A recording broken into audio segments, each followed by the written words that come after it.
Viewers, welcome to the super women academy. हम अपना chapter creativity कर रहे थे, जिसकी आज हम पार्ट 2 करने वाले हैं। ठीक है, अब आज हम करने वाले हैं कि हमारे जो गिलफोर्ड हैं उन्होंने क्रिएटिविटी के कुछ एलिमेंट्स दिए हैं। तो अकॉर्डिंग टू गिलफोर्ड क्रिएटिविटी के एलिमेंट कौन कौन से हैं हम वो पढ़ेंगे। सबसे पहले हमारा आता है कोग्निशन, ठीक है, जिसको हिंदी में बोलते हैं ग्रहणशीलता। फिर आता है हमारा डाइवर्जेंट अपसारी चिंतन, कन्वर्जेंट थिंकिंग, जिसको बोलते हैं अभिसारी चिंतन। देखो, ये जो गिलफोर्ड थे इन्होंने अपने अकॉर्डिंग जो है एलिमेंट्स दिए थे, ठीक है, तत्व दिए थे किसके, सृजनात्मकता के, क्रिएटिविटी के। अब कोग्निशन, उन्होंने बोला कि भाई जो क्रिएटिविटी है उसमें कोग्निशन, देखो कोग्निशन में क्या होता है, जो हमारे माइंड से रिलेटेड होती हैं चीज़ें, वो जो हम वर्क करते हैं, जो दिमाग से रिलेटेड होता है, वो सारी चीज़ें होती हैं। तो क्रिएटिविटी के अंदर कहीं ना कहीं हमारी कोग्निशन का भी इस्तेमाल हो रहा है ना। वैसे ही हम अपनी जो प्रीवियस क्लास है, जो पार्ट 1 है, उसमें हमने देखा कि भाई डाइवर्जेंट और कन्वर्जेंट थिंकिंग के बारे में। तो इन्होंने गिलफोर्ड ने बोला कि एलिमेंट में इन्होंने वहाँ पर तो बोला इन्होंने सिर्फ डाइवर्जेंट थिंकिंग होती है क्रिएटिविटी के अंदर, क्योंकि डाइवर्जेंट थिंकिंग क्या होती है कि एक चीज़ को कई तरीकों, मतलब एक चीज़ को हम जो है अलग अलग तरीक़ों से उसको देख रहे हैं या समझ रहे हैं, वो हमारी डाइवर्जेंट थिंकिंग थी। और कन्वर्जेंट थिंकिंग कौन सी थी, जो फैक्ट और प्रिंसिपल पर बेस्ड थी। तो इन्होंने क्या किया कि भाई एलिमेंट के अंदर ये दोनों दे दी, डाइवर्जेंट थिंकिंग भी बता दिया और कन्वर्जेंट थिंकिंग भी बता दिया। फिर इन्होंने बताया कि भाई जो क्रिएटिविटी है उसमें मेमोरी भी होती है, स्मृति भी होती है, वहीं इवैल्यूएशन और उसमें मूल्यांकन भी होता है। ये हमारे क्रिएटिविटी के क्या दिए, एलिमेंट दिए, किसने, गिलफोर्ड ने।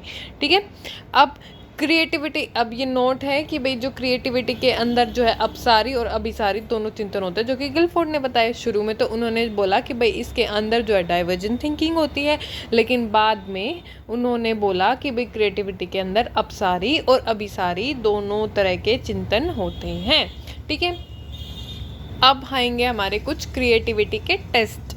ठीक है, अब क्रिएटिविटी के टेस्ट अब दो तरीके के होते हैं। एक तो हमारे स्टैंडर्डाइज टेस्ट जो कि अब्रॉड में यूज़ किए जाते हैं, ठीक है, और एक होते हैं जो कुछ स्टैंडर्डाइज टेस्ट हैं जिनका इस्तेमाल हम इंडिया में करते हैं।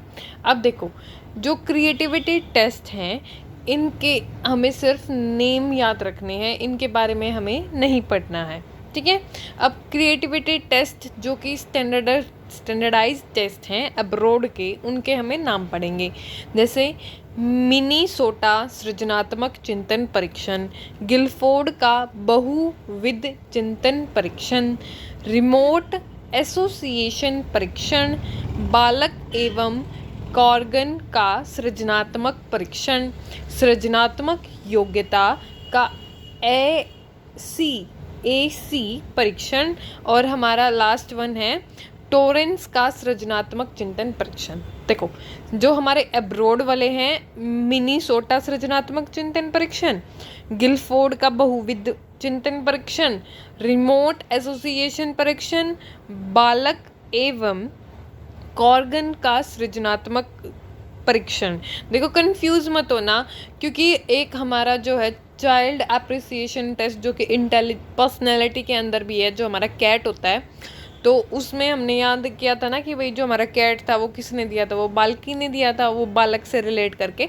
तो इसमें कंफ्यूज होने की ज़रूरत नहीं है, बस इनको एक बारी मतलब रिपीट करोगे जितनी बार, उतना ही आपको जो है अच्छे से याद हो जाएगा, मतलब मेमोराइज हो जाएगी वो चीज़। ठीक है, तो रिमोट एसोसिएशन परीक्षण हो गया, बालक एवं कॉर्गन का सृजनात्मक परीक्षण हो गया। देखो, इनमें ना सृजनात्मक लिखा हुआ है, क्रिएटिविटी पहले से ही लिखा हुआ है। ठीक है, सृजनात्मक योग्यता का एसी परीक्षण, टॉरेंस का सृजनात्मक चिंतन परीक्षण।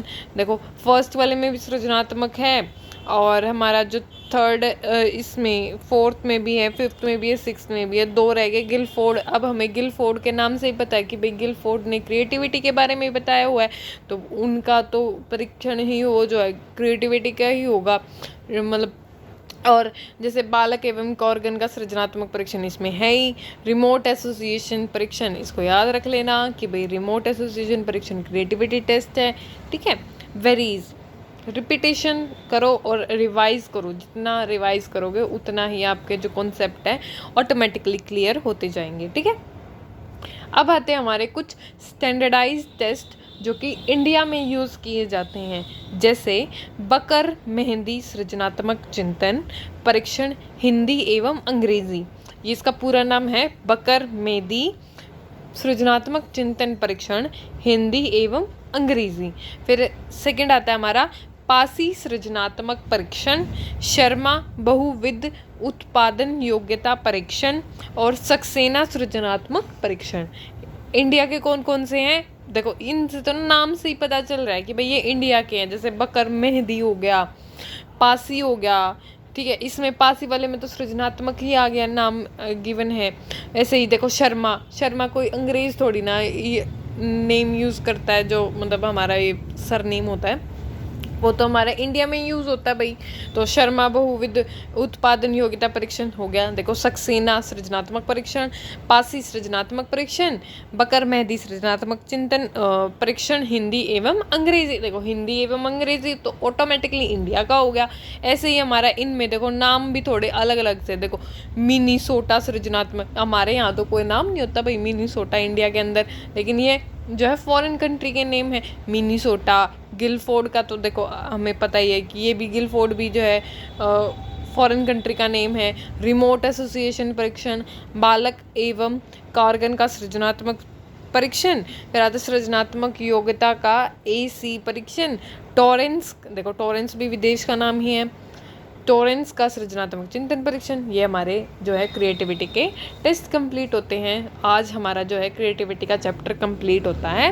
यदि आपको वीडियोस अच्छी लग रही हो तो please like and subscribe my channel. और यदि कोई भी आपको कमेंट करना हो या कोई भी प्रॉब्लम हो तो प्लीज़ आप कमेंट बॉक्स में कमेंट कर सकते हैं, मैं ज़रूर रिप्लाई करूँगी। And thank you for watching.